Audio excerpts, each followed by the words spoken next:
Read and write 4-digit numbers. This is a great lesson. Have a look at what we're doing in the hands-on activity. This replicates the whole class activity. So in the whole class activity, we'll have our digit cards out. We'll get some rich conversations happening. So when we set the students up in pairs, we get them to get this board ready. What a great resource. You can see we've lightly shaded the 10s and 1s to help with the reading of the numbers. And they're going to bring some real deep understanding with 2-digit and 3-digit number exposure to this activity.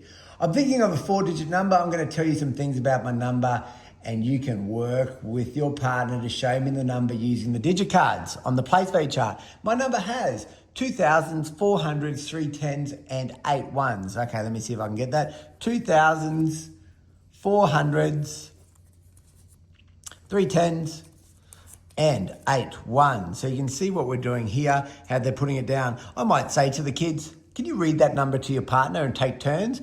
2,438. Now they've had that exposure in the whole class, so they're set up for success. You might ask different students to read it out aloud so that the other kids can follow. 2,438. You might get the whole class to chorus the number. Everyone, you ready? 3, 2, 1, let's go. 2,438. Chorusing is really powerful because it allowed kids to join in and get a bit of a rhythm on how they break that number down.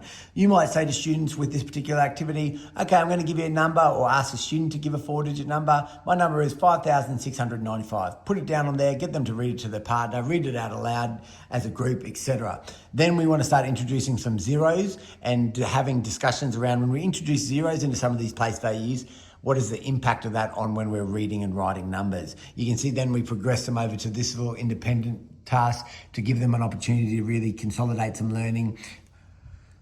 1,345 has how many thousands, hundreds, tens, and ones? You can see what we're doing here, and then we change it up a bit where they have to reread 2,769 as, so we're giving them that scaffolding there, and obviously it starts to get a little bit more difficult as we progress down.